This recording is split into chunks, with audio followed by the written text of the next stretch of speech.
ದೇವರೆಂಬುದದೇನೋ ಕಗ್ಗತ್ತಲೆಯ ಗವಿಯೇ, ನಾವರಿಯಲಾರದಲ್ಲರೊಟ್ಟ ಹೆಸರೇ.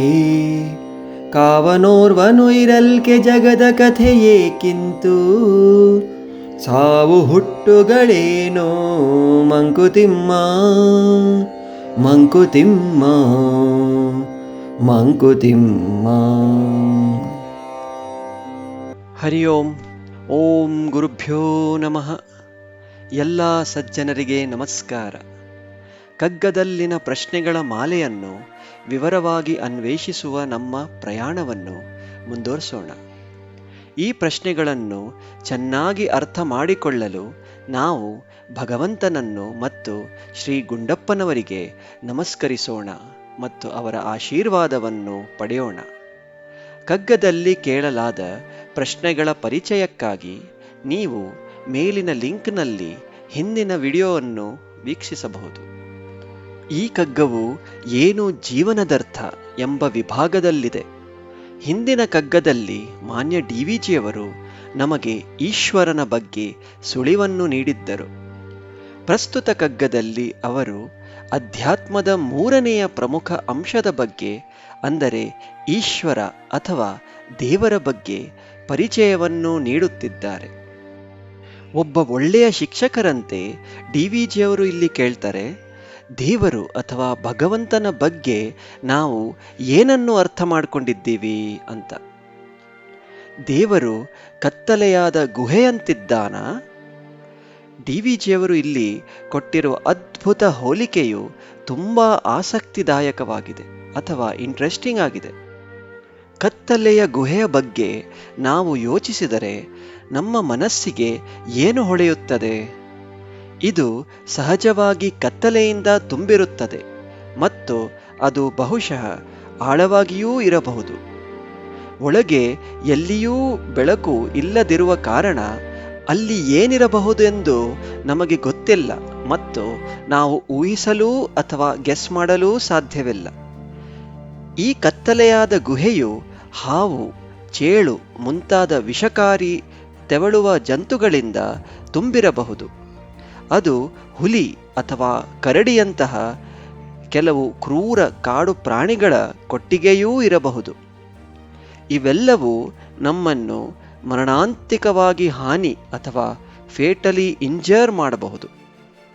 ಈ ಕತ್ತಲೆಯಿಂದ ತುಂಬಿದ ಗುಹೆಯು ನಮ್ಮಲ್ಲಿ ಅಜ್ಞಾತವಾದ ಮತ್ತು ಆಳವಾದ ಭಯವನ್ನು ಹುಟ್ಟು ಹಾಕುವುದಿಲ್ಲವೇ? ದಾರಿಯನ್ನು ತೋರಿಸಲು ದೀಪ ಅಥವಾ ಟಾರ್ಚ್ ಅಂತಹ ಬೆಳಕಿನ ಮೂಲವನ್ನು ಹೊಂದದೆ ಆ ಗುಹೆಯೊಳಗೆ ಪ್ರವೇಶ ಮಾಡಲು ನಾವು ಧೈರ್ಯ ಮಾಡ್ತೀವ? ಯಾವುದೇ ಬೆಳಕಿನ ಮೂಲವಿಲ್ಲದೆ ಮತ್ತು ಒಳಗೆ ಏನಿದೆ ಎಂದು ತಿಳಿಯದೆ ಸಾಧ್ಯವಾದರೆ ಈ ಕತ್ತಲೆಯ ಗುಹೆಯೊಳಗೆ ಹೋಗುವುದನ್ನು ನಾವು ಖಂಡಿತವಾಗಿಯೂ ತಪ್ಪಿಸಲು ಆಯ್ಕೆ ಮಾಡುತ್ತೇವೆ.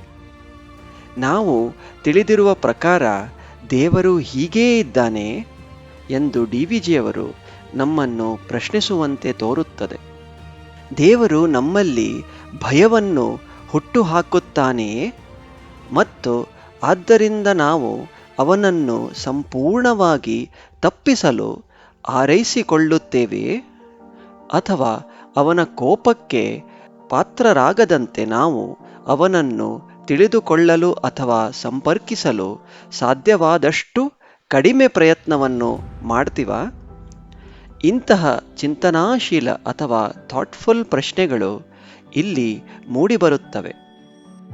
ಕತ್ತಲೆಯಾದ ಗುಹೆಗೆ ಇನ್ನೊಂದು ಅರ್ಥವಿದೆ.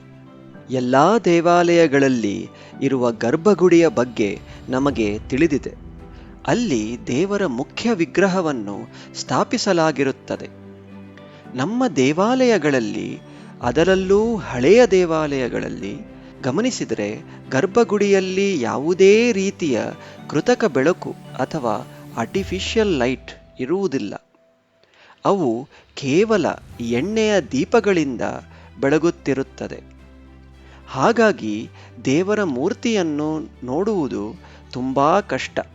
ಅಲ್ಲದೆ ಈ ದೀಪಗಳು ಉರಿಯುತ್ತಿದ್ದಂತೆ ಬೆಳಕು ಕಡಿಮೆಯಾಗ್ತಾ ಹೋಗುತ್ತೆ ಮತ್ತು ನಂತರ ಬಹುಶಃ ಆ ಮೂರ್ತಿಯು ಕಾಣುವುದೇ ಇಲ್ಲ. ಮಾನ್ಯ ಡಿವಿಜಿಯವರು ಕೇಳ್ತಾರೆ, ದೇವರು ಗರ್ಭಗುಡಿಯ ಕತ್ತಲೆಯ ಗುಹೆಗಳಲ್ಲಿ ಮಾತ್ರ ಇರಬಹುದೇ? ಅವನು ಬೇರೆಲ್ಲೂ ಇಲ್ಲವೇ ಅಥವಾ ಲಭ್ಯವಿಲ್ಲವೇ? ಈ ಪ್ರಶ್ನೆಯನ್ನು ನಾವು ಆಳವಾಗಿ ಯೋಚಿಸಿದರೆ ಮತ್ತು ನಾವು ಈಗಾಗಲೇ ಮೊದಲ ಕಗ್ಗದ ವಿಡಿಯೋಲ್ಲಿ ನೋಡಿದಂತೆ ದೇವರು ಅಥವಾ ದೇವ ಎಂಬ ಪದದ ಅರ್ಥ ಬೆಳಕು, ಅಂದರೆ ಜ್ಞಾನದ ಬೆಳಕು. ದೇವನಾಗಿ ಅವನು ನಮ್ಮ ಹೃದಯದಲ್ಲಿ ಬೆಳಗ್ತಾ ಇದ್ದಾನೆ. ಆದ್ದರಿಂದ ನಾವು ಇಲ್ಲಿ ಏನು ತಿಳಿಯಬಹುದೆಂದರೆ, ಆತನನ್ನು ನಂಬಿರುವವರಿಗೆ ಅವನು ಬೆಳಕಾಗಿ ದಾರಿಯನ್ನು ತೋರಿಸಬಲ್ಲವನಾಗಿ ಮತ್ತು ನಮ್ಮನ್ನು ರಕ್ಷಿಸಬಲ್ಲವನಾಗಿಯೂ ಕಾಣಿಸುತ್ತಾನೆ. ಆದರೆ ಅವನನ್ನು ನಂಬಲು ನಿರಾಕರಿಸುವವರಿಗೆ ಅವನು ಕತ್ತಲೆಯಾದ ಗುಹೆಯಂತೆ ಕಾಣಿಸುತ್ತಾನೆ, ಸಂಪೂರ್ಣವಾಗಿ ಅಜ್ಞಾತನಾಗಿ ಮತ್ತು ಭಯಭೀತನಾಗಿ ಕಾಣಿಸುತ್ತಾನೆ. ಭಗವದ್ಗೀತೆಯ 10ನೇ ಅಧ್ಯಾಯ 11ನೆಯ ಶ್ಲೋಕದಲ್ಲಿ ಶ್ರೀಕೃಷ್ಣ ಪರಮಾತ್ಮನು ಹೇಳ್ತಾನೆ, ತೇಷಾಮೇವಾನುಕಂಪಾರ್ಥಂ ಅಹಮಜ್ಞಾನಜಂ ತಮಃ ನಾಶಯಾಮ್ಯಾತ್ಮಭಾವಸ್ಥಃ ಜ್ಞಾನದೀಪೇನ ಭಾಸ್ವತಾ. ಅರ್ಥಾತ್, ನನ್ನ ಭಕ್ತರ ಮೇಲಿನ ಕರುಣೆಯಿಂದ ಅವರ ಹೃದಯದಲ್ಲಿ ನೆಲೆಸಿರುವ ನಾನು ಅಜ್ಞಾನದಿಂದ ಹುಟ್ಟಿದ ಅಂಧಕಾರವನ್ನು ಜ್ಞಾನದ ಪ್ರಕಾಶಮಯ ದೀಪದಿಂದ ನಾಶಪಡಿಸುತ್ತೇನೆ. ಮಾನ್ಯ ಡಿವಿಜಿಯವರು ಇಲ್ಲಿ ಇನ್ನೊಂದು ಕುತೂಹಲಕಾರಿ ಪ್ರಶ್ನೆಯನ್ನು ಕೇಳುತ್ತಾರೆ. ಈ ಪ್ರಪಂಚದಲ್ಲಿ ನಮಗೆ ತಿಳಿದಿರುವ ಮತ್ತು ಅರ್ಥ ಮಾಡಿಕೊಂಡಿರುವ ಕೆಲವು ವಿಷಯಗಳಿವೆ. ಆದರೆ ತುಲನಾತ್ಮಕವಾಗಿ ಅಥವಾ ಕಂಪ್ಯಾರಿಟಿವ್ಲಿ ನಮಗೆ ತಿಳಿದಿಲ್ಲದ ಮತ್ತು ಅರ್ಥ ಮಾಡಿಕೊಳ್ಳಲು ಸಾಧ್ಯವಾಗದ ಇನ್ನೂ ಅನೇಕ ವಿಷಯಗಳಿವೆ ಎಂದು ನಾವು ಒಪ್ಪಿಕೊಳ್ಳಬೇಕು. ಉದಾಹರಣೆಗೆ, ಒಬ್ಬ ಎಂಜಿನಿಯರ್ ಯಂತ್ರಗಳು ಅಥವಾ ಸಾಫ್ಟ್ವೇರ್ ಬಗ್ಗೆ ಸ್ವಲ್ಪಷ್ಟು ಅರ್ಥ ಮಾಡಿಕೊಂಡಿರಬಹುದು. ಆದರೆ ಅವನು ಮಾನವ ದೇಹದ ಬಗ್ಗೆ ಮತ್ತು ಅದು ಹೇಗೆ ಕಾರ್ಯನಿರ್ವಹಿಸುತ್ತದೆ ಎಂಬುದನ್ನು ಅರ್ಥ ಮಾಡಿಕೊಂಡಿರಲು ಸಾಧ್ಯವಿಲ್ಲ. ಇದಕ್ಕಾಗಿ ನಾವು ವೈದ್ಯರನ್ನು ಹುಡುಕಬೇಕಾಗಿದೆ. ಅದೇ ರೀತಿಯಲ್ಲಿ ವೈರ್ ಅಥವಾ ಯಂತ್ರದ ಒಳಭಾಗದಲ್ಲಿ ವಿದ್ಯುತ್ ಹೇಗೆ ಹರಿಯುತ್ತದೆ ಎಂಬುದನ್ನು ವೈದ್ಯರು ವಿವರಿಸಲು ಸಾಧ್ಯವಿಲ್ಲ. ಈ ರೀತಿಯಲ್ಲಿ ನಮ್ಮಲ್ಲಿ ಪ್ರತಿಯೊಬ್ಬರಿಗೂ ಸ್ವಲ್ಪ ಏನಾದರೂ ತಿಳಿದಿದೆ. ಹೆಚ್ಚಾಗಿ ನಮ್ಮ ಕೆಲಸದ ವೃತ್ತಿಯಲ್ಲಿ ತಿಳಿದಿದೆ. ಮಾನ್ಯ ಡಿವಿಜಿಯು ಇಲ್ಲಿ ಕೇಳುತ್ತಾರೆ, ನಾವು ಅರ್ಥ ಮಾಡಿಕೊಳ್ಳಲು ಅಥವಾ ನಿರ್ಣಾಯಕವಾಗಿ ವಿವರಿಸಲು ಸಾಧ್ಯವಾಗದ ಎಲ್ಲವನ್ನೂ ದೇವರು ಪ್ರತಿನಿಧಿಸುತ್ತಿದ್ದಾನೆಯೇ ಅಥವಾ ರೆಪ್ರೆಸೆಂಟ್ ಮಾಡ್ತಿದ್ದಾನಾ? ಸಾಮಾನ್ಯವಾಗಿ ನಮಗೆ ಏನಾದರೂ ಅರ್ಥವಾಗದಿದ್ದಾಗ ನಾವು ಏನು ಮಾಡ್ತೀವಿ ಹೇಳಿ?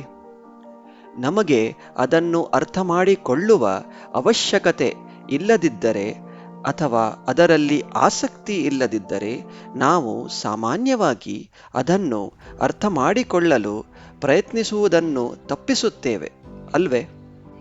ಅಥವಾ ಕೆಲವೊಮ್ಮೆ ಇದಕ್ಕೆ ನಿಜವಾದ ಅವಶ್ಯಕತೆ ಇದ್ದರೆ ನಾವು ಪರಿಣಿತನನ್ನು ಅಥವಾ ಸಬ್ಜೆಕ್ಟ್ ಎಕ್ಸ್ಪರ್ಟ್ ಅನ್ನು ಸಂಪರ್ಕಿಸಲು ಪ್ರಯತ್ನಿಸುತ್ತೇವೆ. ಉದಾಹರಣೆಗೆ, ಸೋರುವ ಟ್ಯಾಪ್ ಅನ್ನು ಬದಲಿಸಲು ಪ್ಲಂಬರ್ ಅನ್ನು ಕರೆಯುವಂತೆ. ಆದರೆ ದುರಾದೃಷ್ಟವಶಾತ್ ಅಥವಾ ಅನ್ಫಾರ್ಚುನೇಟ್ಲಿ ನಾವು ದೇವರ ಬಗ್ಗೆ ನಮಗೆ ಸಂಪೂರ್ಣವಾಗಿ ವಿವರಿಸಲು ಒಬ್ಬ ಪರಿಣಿತನನ್ನು ಎಲ್ಲೂ ಕಂಡುಹಿಡಿಯಲು ಸಾಧ್ಯವಿಲ್ಲ. ಡಿವಿಜಿಯವರು ಇಲ್ಲಿ ಮತ್ತೊಂದು ಚಿಂತನಾ ಪ್ರಚೋದಕವಾದ ಅಥವಾ ಥಾಟ್ ಪ್ರೊವೋಕಿಂಗ್ ಪ್ರಶ್ನೆಯನ್ನು ಕೇಳುತ್ತಾರೆ. ನಿಜವಾಗಿಯೂ ಒಬ್ಬ ದೇವರು ಇಡೀ ಜಗತ್ತನ್ನು ನೋಡುತ್ತಿದ್ದಾನೆ ಮತ್ತು ರಕ್ಷಿಸುತ್ತಿದ್ದಾನೆ ಎಂದು ಹೇಳುವುದಾದರೆ ಪ್ರಪಂಚದ ಸ್ಥಿತಿ ಏಕೆ ಹೀಗಿದೆ? ನಾವೆಲ್ಲರೂ ಸಾಮಾನ್ಯವಾಗಿ ಈ ಪ್ರಶ್ನೆಗೆ ಸುಲಭ ರೀತಿಯಲ್ಲಿ ಸಂಬಂಧಿಸಬಹುದು. ಅನಾದಿ ಕಾಲದಿಂದಲೂ ಈ ಜಗತ್ತಿನಲ್ಲಿ ಯುದ್ಧ ಮತ್ತು ಕಲಹಗಳು ಅಥವಾ ಕಾನ್ಫ್ಲಿಕ್ಟ್ಸ್ಗಳು ನಡೆದಿವೆ. ನಾವು ನಮ್ಮ ಪುರಾಣಗಳನ್ನು ಉಲ್ಲೇಖಿಸಿದರೆ ಸತ್ಯುಗದಲ್ಲಿಯೂ ಸಹ ದೇವತೆಗಳು ಮತ್ತು ಅಸುರರು ಯಾವಾಗಲೂ ಪರಸ್ಪರ ಜಗಳವಾಡುವುದನ್ನು ನಾವು ಕಾಣುತ್ತೇವೆ. ಇದರಿಂದಾಗಿ ಎಲ್ಲ ಜೀವಿಗಳಿಗೆ ಆಗಿನ ಕಾಲದಲ್ಲಿಯೂ ತೊಂದರೆ ಆಗ್ತಿತ್ತು. ತ್ರೇತಾಯುಗದಲ್ಲಿ ರಾಮಾಯಣದಂತಹ ನಮ್ಮ ಇತಿಹಾಸವನ್ನು ಅಧ್ಯಯನ ಮಾಡಿದರೆ ರಾವಣ, ವಾಲಿ ಮತ್ತು ಕಾರ್ತಿವೀರ್ಯ ಅರ್ಜುನನಂತಹ ರಾಕ್ಷಸೀ ಸ್ವಭಾವ ಉಳ್ಳಿರುವ ದುಷ್ಟ ರಾಜರು ತಮ್ಮ ಸುತ್ತಲಿನ ಎಲ್ಲ ಜನರಿಗೂ ನರಕವನ್ನು ಸೃಷ್ಟಿಸಿದ್ದರು. ಹಾಗೆಯೇ ದ್ವಾಪರಯುಗದಲ್ಲಿ ಮಹಾಭಾರತವನ್ನು ಉಲ್ಲೇಖಿಸಿದರೆ ಆ ಕಾಲದಲ್ಲಿ ವಿಶ್ವ ಮಹಾಯುದ್ಧದಂತಿದ್ದ ಅಥವಾ ವರ್ಲ್ಡ್ ವಾರ್ ಅಂತಿದ್ದ ಮಹಾಭಾರತದ ಯುದ್ಧವು ಇಡೀ ಕ್ಷತ್ರಿಯ ಜನಾಂಗವನ್ನು ಬಹುತೇಕ ನಾಶಪಡಿಸಿತು. ಇತ್ತೀಚೆಗಷ್ಟೇ ಕಲಿಯುಗದಲ್ಲಿ ನಮ್ಮ ಇತಿಹಾಸವನ್ನು ಅವಲೋಕಿಸಿದರೆ ಈ ಯುದ್ಧ ಮತ್ತು ಕಲಹಗಳ ತೀವ್ರತೆಯನ್ನು ಹೆಚ್ಚಿಸಿದೆ ಎಂದು ತೋರಿಸುತ್ತದೆ. ಮೊದಲು ಮುಹಮ್ಮದ್ ಘೋರಿ ಮತ್ತು ಗಜ್ನಿಯಂತಹ ದುಷ್ಟರಾಜರು, ನಂತರ ಮೊಘಲ್ಲರು ಮತ್ತು ಕೊನೆಗೆ ಬ್ರಿಟಿಷ್ ಸಾಮ್ರಾಜ್ಯ ಲೂಟಿ ಮತ್ತು ವಿನಾಶವನ್ನು ಸುಮಾರು 200 ವರ್ಷಗಳಿಂದಲೂ ಹೆಚ್ಚು ಕಾಲ ಇಡೀ ಪ್ರಪಂಚದ ಮೇಲೆ ಉಂಟು ಮಾಡಿದರು. ಇದು ಬರೀ ಅವರ ದುರಾಸೆಯ ಮತ್ತು ಸ್ವಾರ್ಥ ಹಿತಾಸಕ್ತಿಗಳನ್ನು ಅಥವಾ ಸೆಲ್ಫಿಶ್ ಇಂಟ್ರೆಸ್ಟ್ಸ್ ಅನ್ನು ಪೂರೈಸಲು ಲೋಕದ ಜನರಿಗೆ ವಿಪರೀತ ಸಂಕಟವನ್ನು ನೀಡಿದರು. ಡಿವಿಜಿಯವರು ಕೇಳ್ತಾರೆ, ಎಲ್ಲವನ್ನೂ ನೋಡಿಕೊಳ್ಳುವ ಒಬ್ಬ ಭಗವಂತ ಇದ್ದರೆ ಇಷ್ಟು ಯುದ್ಧ, ಕಲಹ, ರೋಗ ರುಜಿನಗಳಿರುವ ಜಗತ್ತಿನ ಸ್ಥಿತಿ ಹೀಗೇಕೆ? ಇಲ್ಲಿನ ಜನರು ನಿತ್ಯ ನರಳುತ್ತಿದ್ದಾರೆ.